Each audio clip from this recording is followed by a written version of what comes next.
我是不是下手太重了？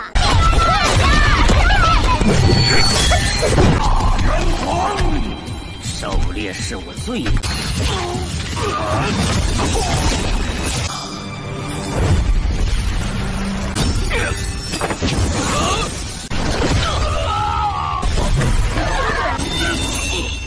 你已经到墙上，我要跟你生个儿子，我的血型会血流不止。 Kali ini kita akan meneruskan merangkum Donghua Sising Ji season 4 ya guys. Dimana di episode sebelumnya Sun Wukong dan Tathagata telah memasuki kerajaan Asura. Dan tampaknya rencana mereka lancar-lancar saja. Tathagata pun sudah memasuki arena di pengadilan Asura, dimana ia masuk di arena pertandingan tanpa henti sampai nggak ada lagi petarung yang menantangnya. Tetapi apakah Tathagata sanggup menghadapi itu semua? Di sisi lain Sun Wukong juga sudah bergerak menjalankan tugasnya, yaitu mengambil pedang di kota terbengkalai yang saat ini sedang kosong. Oke, nggak usah berlama-lama lagi, langsung saja kita ke alur ceritanya. Sun Wukong pun sudah berhasil menyusup di kota terbengkalai, di mana tempat ini sangat sepi dan tidak ada seorang pun di sana. Semua petarung Asura saat ini sedang berkumpul di pengadilan untuk melihat Tathagata bertarung. Wukong pun mulai mencari pedang yang dimaksud, tetapi ketika mencari di tempat reruntuhan perang 300 yang lalu ini, Sun Wukong menemukan banyak sekali pedang di sana.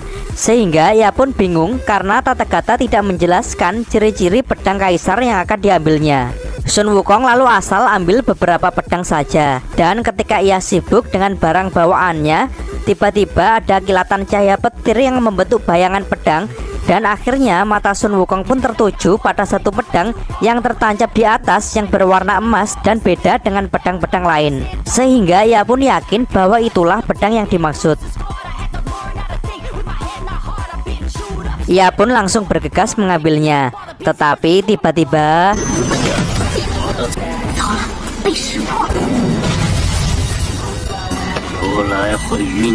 dan ternyata itu adalah sang raja gila, Raja Asura. Dan Sun Wukong pun ketahuan guys. Ketika Wukong mengetahui kalau pedang kaisar tersebut nganggur di tempat itu, berdebu selama 300 tahun dan tidak terpakai, maka Wukong pun mencoba nego kepada Raja Gila untuk menyerahkannya saja. Tetapi Raja Gila menjelaskan kalau pedang tersebut ibarat piala yang dimenangkan dengan darah 300 tahun lalu, merupakan simbol kehormatan suku Asura. Sehingga apabila ingin mengambil rampasan dari suku Asura, maka hanya ada satu jalan guys, yaitu bertarung. Tanpa rasa takut, Sun Wukong pun meladeninya. Yakin dengan kekuatannya, Raja Gila pun mengatakan bahwa Wukong tidak akan bisa mengalahkannya. Tetapi kemudian ia memberikan keringanan kepada Wukong. Apabila Wukong bisa mengambil tengkorak di tubuhnya, maka ia akan menyerahkan pedang tersebut. Mendengar hal tersebut, Wukong tambah bersemangat untuk bertarung. Adu pedang gila dengan tongkat emas pun sangat sengit.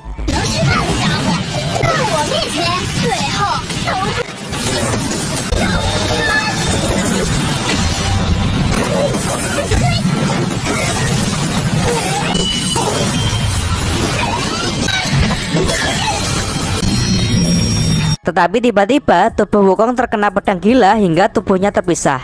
Tetapi tenang aja guys, ternyata itu semua hanya tipuan. Wukong langsung merapalkan jurus Kage Bunshin-nya.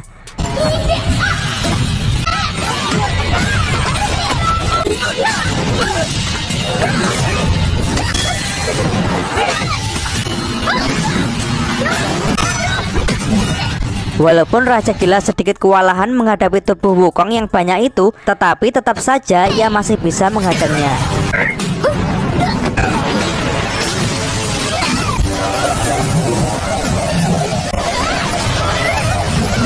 Ketika Wukong melihat ada kesempatan, tiba-tiba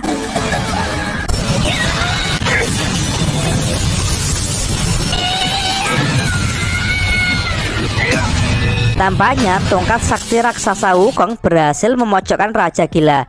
Tapi tiba-tiba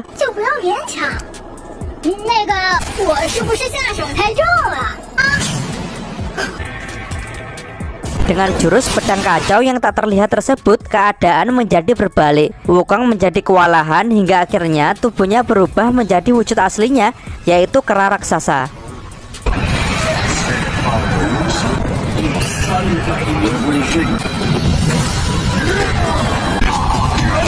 Tetapi dengan tubuh raksasa Wukong, Raja Gila semakin menjadi-jadi dan meningkatkan kekuatannya.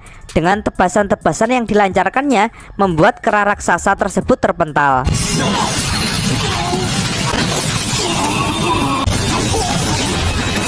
Shin kemudian beralih memperlihatkan pertarungan Tathagata. Guitudao sedikit meremehkan Tathagata. Dia mengatakan kalau kekuatan Tathagata 300 tahun lalu jauh lebih kuat daripada sekarang.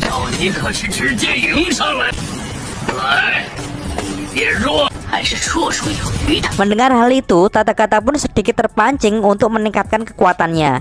Dengan jurus Buddha tidurnya, dengan mudah ia memukul dengan keras Guitudao hingga tersungkur.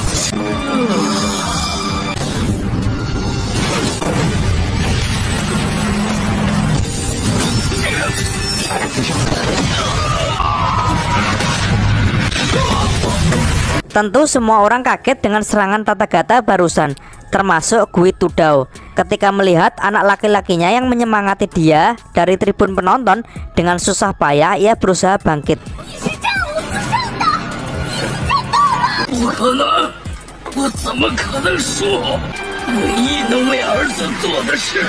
Dan ketika ia mengeluarkan sisa tenaganya untuk menyerang Tathagata, tiba-tiba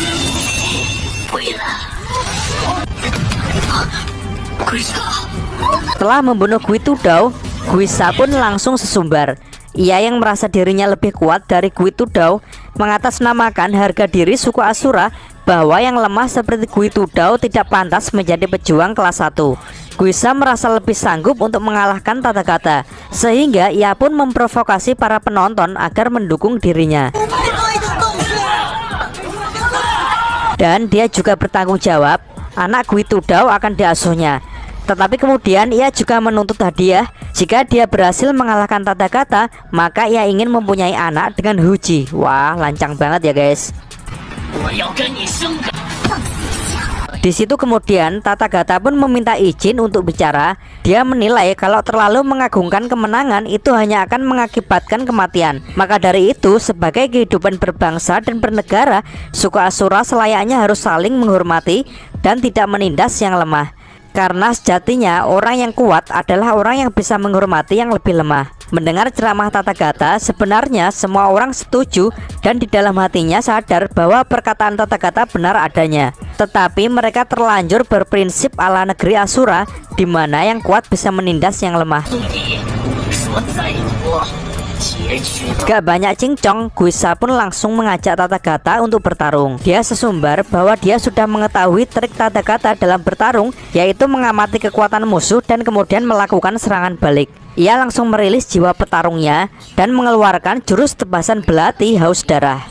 Tetapi dengan mudah Tathagata langsung memukul kelemahan dari Guisa. Bahkan di serangan kedua, Tathagata langsung melumpuhkan Guisa dengan pukulannya.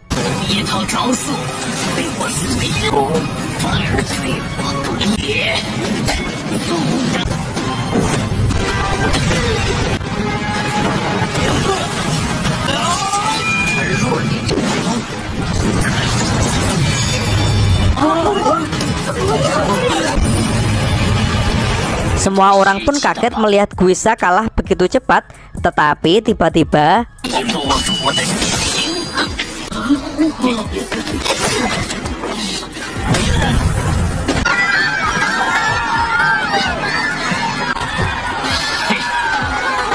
ternyata semua itu hanyalah rencana Guisa. Dan kondisi pun berbalik. Tusukan belati yang dilancarkan Guisa membuat darah dari tangan Tathagata tidak bisa berhenti, sehingga membuat keuntungan tersendiri bagi Guisa.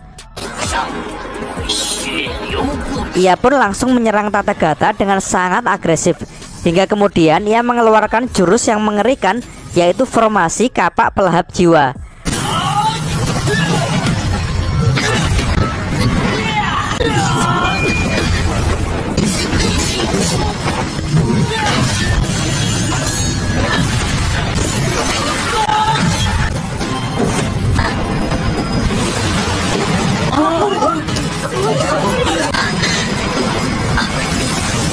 Oke, terima kasih buat teman-teman yang nonton sampai habis.